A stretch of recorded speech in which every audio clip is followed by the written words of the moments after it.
آج بہت سے لوگ ڈپریشن کا شکار ہیں۔ ہمارے نوجوان ڈپریشن کے مریض ہیں۔ آپ کے دوست احباب ڈپریشن کے مریض ہیں۔ زندگی بیکار ہو گئی ہے، ان کو نہیں پتا ہے کیا کرنا ہے، کہاں جانا ہے، کوئی پرسان حال نہیں ہے۔ تو یاد رکھیں کہ ڈپریشن کو مختلف طریقوں سے سمجھا بھی جا سکتا ہے اور ڈپریشن کا علاج بھی کیا جا سکتا ہے۔ اس لیے زیادہ پریشان ہونے کی ضرورت نہیں ہے، ہمت ہارنے کی ضرورت نہیں ہے، اور نہ ہی مایوس ہونے کی ضرورت ہے۔ دیکھو، میڈیکل کے لحاظ سے بھی ایک پہلو ہے، لیکن چونکہ میں اس میں ماہر نہیں ہوں، اس فیلڈ میں مجھے مہارت حاصل نہیں ہے، اس لیے میں میڈیکل کے اعتبار سے میں آپ کو نہیں بتاؤں گا۔ البتہ مجھے چونکہ دینی معلومات حاصل ہے، تو دینی معلومات کو سامنے رکھتے ہوئے میں آپ کے سامنے کچھ باتیں ایسی رکھوں گا، کچھ باتیں پیش کروں گا جس سے انشاءاللہ آپ کا ڈپریشن کم ہوگا۔ دیکھو، ڈپریشن کی کئی قسمیں ہیں۔ ہم سب کیا ہیں؟ ہم سب انسان ہیں۔ کبھی کبھی اداسی آنا یہ نارمل سی بات ہے۔ اسی لیے جب آپ قرآن اور حدیث دیکھتے ہیں، قرآن اور حدیث پڑھتے ہیں، تو وہاں بہت سی باتیں ایسی ملتی ہیں جو ہمیں حوصلہ دیتی ہیں، ڈپریشن سے بچاتی بھی ہیں اور شفا بھی دیتی ہیں۔ بہت سی مرتبہ ایسا ہوتا ہے کہ یہ ڈپریشن کیوں ہوتا ہے؟ بسا اوقات یہ اس لیے ہوتا ہے کہ زندگی میں ہر چیز رکی ہوئی لگتی ہے، کچھ آگے نہیں بڑھ رہا ہوتا ہے اور انسان مایوس ہو جاتا ہے۔ کبھی بغیر کسی وجہ کے بھی انسان ڈپریشن محسوس کرتا ہے۔ ماہرین کہتے ہیں کہ کھانے پینے کا بھی بڑا اس میں اثر ہوتا ہے۔ اسلام بھی یہی سکھاتا ہے کہ حلال اور صحت مند چیز کھاؤ، مختلف قسم کا کھانا کھاؤ اور اللہ کا شکر ادا کرو۔ خوراک کا تعلق انسان کے جسم اور دماغ دونوں سے ہے۔ آج خوراک کے بارے میں ہم لوگ بہت زیادہ غافل ہیں۔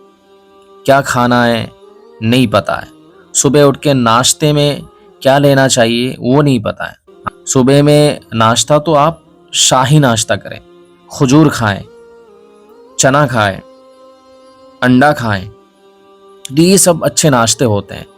تو ایک اچھا ناشتہ کریں، ٹھیک ہے نا؟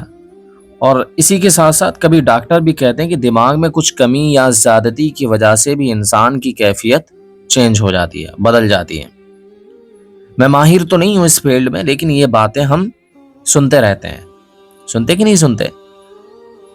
اور دینی پہلو سے اگر دیکھا جائے تو سب سے پہلی بات یہ ہے، کبھی اداسی ہونا بالکل یہ نارمل سی بات ہے، لیکن اس اداسی کو بڑھنے نہ دیں۔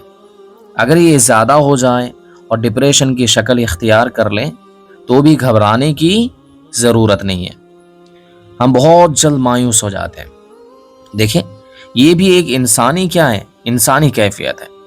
ڈپریشن کی اگر شکل اختیار کر لیں، یہ کیا ہے؟ یہ انسانی کیفیت ہے، لیکن اس کا علاج ڈھونڈنا ضروری ہے تاکہ یہ مزید خراب نہ ہو، مزید آپ ڈپریشن کے مریض نہ ہو۔ کبھی ایسا ہوتا ہے کہ ڈپریشن کسی اپنے کے بچھڑنے سے ہوتا ہے، کوئی خلا پیدا ہو جاتا ہے، انسان برداشت نہیں کر پاتا ہے، ابو کا انتقال ہو گیا، امی کا انتقال ہو گیا، خدا نہ خواستہ کسی محبوبہ کا انتقال ہو گیا، اپنی وائف کا انتقال ہو گیا، ٹھیک ہے نا؟ تو اس وجہ سے بھی انسان ڈپریشن میں چلا جاتا ہے۔ تو یہ تو قدرتی چیز ہے، آپ کے ساتھ بھی ہے، آپ کے ساتھ بھی ہوا ہے، میرے ساتھ بھی ہوگا، ہر کسی کے ساتھ ہونا ہے۔ یہ تو تقدیر کی بات ہے نا، لکھی ہوئی چیز ہے، تو اس میں زیادہ پریشان ہونے کی ضرورت نہیں۔ اور کبھی ایسا بھی ہوتا ہے کہ بچے کی پیدائش کے بعد کیا ہوتا ہے، عورتوں کو، خواتین کو ڈپریشن ہو جاتا ہے، کیونکہ جسم اور جذبات میں بہت بڑی تبدیلی آتی ہے۔ وہ سمجھتی ہیں کہ اب تو باڈی خراب ہو گئی ہے۔ آپ اگر ایک شوہر ہیں، آپ اچھی طرح اس بات کو سمجھ سکتے ہیں کہ جب پیٹ میں بچہ آتا ہے تو جو ہی پیٹ بڑھتا چلا جاتا ہے تو پیٹ کی کیفیت بدل جاتی ہے۔ جو اسکین ہوتا ہے، اسکین میں وہ داغ دھبے شروع ہو جاتے ہیں، ٹھیک ہے نا؟ اور جو باڈی کی جو فٹنس ہوتی ہے وہ خراب ہو جاتی ہے۔ تو اس کی وجہ سے بھی کچھ خواتین، ہماری بہنیں پریشان ہوتی ہیں، ڈپریشن کا شکار ہو جاتی ہیں. ٹھیک ہے، یہ کوئی ڈپریشن والی بات نہیں ہے. اس میں اپنے آپ کو ڈپریشن میں ڈال لینا اور اسی طریقے سے اس میں ہمت ہار جانا، یہ حماقت کی بات ہے. یہ تو عام چیز ہے، نارمل ہے، ہر کسی کے ساتھ ہوتا ہے. دیکھیں، جو چیز نارمل ہے ہر کسی کے ساتھ، اگر وہی چیز ہو رہی ہے تو انسان اس میں زیادہ ٹینشن نہیں لیتا ہے. مثال کے طور پر آپ جس گاؤں میں رہتے ہیں اس گاؤں میں اچانک ہر کسی کے ساتھ بخار ہو، ہر کسی کے ساتھ بخار ہے، یعنی یہی بیماری ہر کسی میں پھیل گئی ہے، تو آپ کو زیادہ ٹینشن نہیں ہوگی. لیکن پورے گاؤں میں سب ٹھیک ٹھاک ہے، تندرست ہیں، اور آپ کے ساتھ ہی یہی مسئلہ ہے، آپ کو بخار ہو گیا ہے، تو آپ پھر پریشان ہوں گے. اور جہاں تک خواتین کی یہ بات ہے کہ جب بچہ پیدا ہوتا ہے یا پیٹ میں جب بچہ آتا ہے تو اس کی وجہ سے جو باڈی فٹنس خراب ہوتی ہے اور اسی طریقے سے طرح طرح کی جو مشقتیں جھیلنی انہیں پڑتی ہیں، تو اس سے ڈپریشن میں جانے والی کوئی ایسی بات نہیں ہے. ٹھیک ہے نا؟ تو یاد رکھیں، اصل بات یہ ہے کہ ہمیں علاج پر بات کرنی ہے. اگر ہم خود ڈپریشن کا شکار نہیں ہیں، ہم میں سے بہت ایسے ہیں کہ ہم خود ڈپریشن کا شکار نہیں ہیں، تو پھر ہماری ذمہ داری یہ بنتی ہے جو لوگ اس حال میں ہیں ان کی مدد کریں، ان کو اچھے الفاظ کہیں، تسلی والے الفاظ کہیں، ان کو حوصلہ دیں، امید دلائیں، ان کی زندگی میں آسانی پیدا کریں تاکہ وہ مثبت سوچ سکیں. یہی سب سے پہلا علاج ہے. ایک اچھا سپورٹ سسٹم، آپ کے ارد گرد کے لوگ آپ کو سہارا دیں. آج سب سے بڑا مسئلہ ہے کہ کوئی تکلیف میں، دکھ میں کوئی ساتھ دینے والا نہیں ہے. گھر والے بھی نہیں ساتھ دیتے، اپنے بھی سپورٹ نہیں کرتے، ہمیشہ تانا مارتے رہتے ہیں، ہمیشہ، اور جو ہے نا گہرائی میں گڈھے میں ڈالنے کے لیے ہر کوئی تیار ہے. جب بچہ چھوٹا ہوتا ہے تو اسے پکڑ پکڑ کے لوگ چلاتے ہیں، لیکن جب بچہ بڑا ہو جاتا ہے، اس کے قدم خود زمین سے ٹک جاتے ہیں، تب کیا کرتے ہیں؟ لوگ دھکا دیتے ہیں. بچپنے میں اگر کوئی گرتا ہے تو اسے اٹھانے کے لیے ہاتھ بڑھاتے ہیں، مگر لوگ جب، یعنی یہی بچپنا ختم ہونے کے بعد جب بچہ ایک بڑا شخص بن جاتا ہے تو پھر جب وہ گرتا ہے اسے کوئی اٹھانے والا نہیں ہوتا. یہ ہے دنیا کی حقیقت. سمجھ رہے ہیں؟ اس وجہ سے ایک اچھا سپورٹ سسٹم بھی ضروری ہے. آپ کے ارد گرد کے لوگ آپ کو سہارا دیں. یاد رکھیں، میں یہاں ان سب کو مخاطب کر رہا ہوں جو دوسروں کے ساتھ ہیں. آیا ہم ایک دوسرے کے ساتھ اچھے بنیں. جب آپ کسی کو اچھے الفاظ کہتے ہیں تو اس کا دل خوش ہوتا ہے اور اس کی ہمت بڑھتی ہے اور ان کی شخصیت کی مثبت ترقی میں حصہ لیتے ہیں. لیکن جب آپ برا بولتے ہیں، کسی کو چھیڑتے ہیں یا مذاق اڑاتے ہیں تو یہ حد سے بڑھ سکتا ہے اور ڈپریشن جیسی بری حالت تک لے جا سکتا ہے. اللہ تعالیٰ نے قرآن کریم میں منع کیا ہے کہ ایک دوسرے کو برے ناموں سے نہ پکارو. کیوں منع کیا؟ کیونکہ اس سے ذہنی صحت پر اثر پڑتا ہے. اللہ تعالیٰ نے فرمایا کہ گالی نہ دو. کیونکہ یہ ذہنی سکون کو تباہ کرتی ہے. ایمان والو، اللہ سے ڈرو اور سیدھی اور اچھی اور حوصلہ افزا باتیں کرو. ہمیں یہ بات یاد رکھنی چاہیے کہ دوسروں کو حوصلہ دینا اور اسی طرح ان کے دل میں اللہ کی رحمت کی امید جگانا اور انہیں اچھا محسوس کرانا، یہ سب کے سب کیا ہیں؟ عبادت کا حصہ ہے.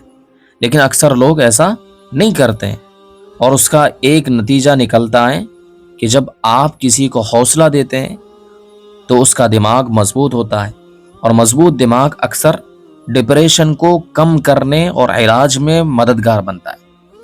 اگر ہم نبی کریم صلی اللہ علیہ وسلم کی زندگی دیکھیں تو آپ کو اللہ تعالیٰ نے اپنا پیغام دینے کے لیے بھیجا. آپ کو فرشتوں کی مدد حاصل تھی. کئی موقعوں پر فرشتے آ کر پوچھتے تھے کہ کیا ہم ان لوگوں کو سزا دیں جو آپ کو تکلیف دے رہے ہیں، ہے نا؟ بہت سے لوگ یعنی اللہ کے نبی کو بہت سے لوگوں نے تکلیف دی ہیں، تو فرشتے موقع بموقع آتے رہے اور کہتے رہے کہ کیا آپ ان لوگوں کو یعنی پرمیشن دیں کہ ہم انہیں سزا دیں. لیکن نبی اکرم صلی اللہ علیہ وسلم پر قربان جائیے، نبی نے ان کے لیے بد دعا نہیں کی، کچھ بھی نہیں کیا. آپ کو اس بات سے دکھ ہوتا تھا کہ میں اللہ کا پیغام لے کر آیا ہوں اور یہ لوگ اسے رد کر رہے ہیں. آپ صلی اللہ علیہ وسلم نے کبھی اپنی عبادت کی طرف نہیں بلایا، بہت اہم بات کہنے جا رہا ہوں، سمجھنے کی کوشش کریں۔ آپ صلی اللہ علیہ وسلم نے اپنی پوری زندگی میں اپنی عبادت کی طرف کسی کو دعوت نہیں دی۔ آج کل کے جو ڈھونگی بابا ہوتے ہیں وہ کیا کرتے ہیں، یا جو پیر ہوتے ہیں یا جو مندر کے پجاری ہوتے ہیں، وہ اپنی عبادت کی طرف دوسروں کو دعوت دیتے ہیں، مگر اللہ کے نبی سرور دو عالم صلی اللہ علیہ وسلم نے کبھی اپنی عبادت کی طرف دعوت نہیں دی، بلکہ اللہ کی عبادت کی طرف دعوت دی۔ مگر اس کے باوجود لوگ نہ صرف انکار کرتے ہیں بلکہ برے الفاظ بھی کہتے ہیں اور الزام لگاتے ہیں، نعوذ باللہ۔ یہ چیز آپ صلی اللہ علیہ وسلم کو دکھ دیتی تھی۔ اللہ تعالیٰ نے قرآن میں کئی جگہ اس بات کا ذکر کیا ہے۔ آپ سورۃ الاحقاف کی آخری آیت دیکھیں، اللہ تعالیٰ فرماتے ہیں اِنَّا لَنَعْلَمُ إِنَّهُ لَيَحْزُنُكَ الَّذِي يَقُولُونَ، ہم جانتے ہیں کہ یہ لوگ جو کچھ کہتے ہیں اس سے آپ کا سینہ تنگ ہوتا ہے، آپ غمزدہ ہوتے ہیں، آپ پریشان ہوتے ہیں۔ یعنی یہ باتیں نبی کریم صلی اللہ علیہ وسلم کو تکلیف دیتی تھیں، لیکن یہ کسی کمزوری کی وجہ سے نہیں تھا، بلکہ ان کی محبت اور فکر کی وجہ سے تھا۔ آپ چاہتے تھے کہ لوگ اللہ کی طرف رجوع کریں، ہدایت پائیں، اور یہی فکر آپ کے دل کو بوجھل کرتی تھی۔ قرآن میں یہ بھی بتایا گیا ہے کہ اللہ کے رسول صلی اللہ علیہ وسلم کی ایک بڑی خصوصیت یہ ہے کہ وہ اپنی امت کی بھلائی کے لیے بہت زیادہ فکر مند رہتے تھے۔ وہ چاہتے ہیں کہ لوگ نیکی اور ہدایت کو پالیں۔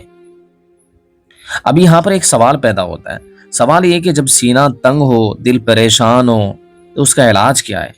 اللہ تعالیٰ نے فرمایا اپنے رب کی تسبیح بیان کرو، اس کی حمد بیان کرو، یعنی اللہ کی تعریف کرو، اللہ کی بڑائی بیان کرو، اللہ کی پاکی بیان کرو۔ نبی کریم صلی اللہ علیہ وسلم نے ہمیں یہ بھی سکھایا کہ ہر نماز کے بعد 33 مرتبہ سبحان اللہ پڑھو، 33 بار الحمدللہ، اور اسی طرح 34 بار اللہ اکبر پڑھو۔ یہ الفاظ جب انسان دہراتا ہے، یہ کلمات جب انسان بار بار پڑھتا رہتا ہے، تو دل کو کیا ہوتا ہے؟ دل کو سکون ملتا ہے۔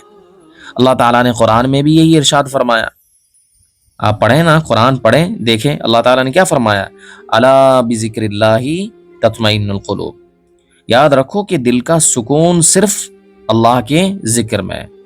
دوسری چیز یہ بھی ہے، اللہ نے بارہا کہا ہے کہ سجدہ کرو۔ اللہ نے فرمایا وَارْكَعُوا مَعَ الرَّاكِعِينَ، ان لوگوں کے ساتھ رکوع کرو جو رکوع کرتے ہیں۔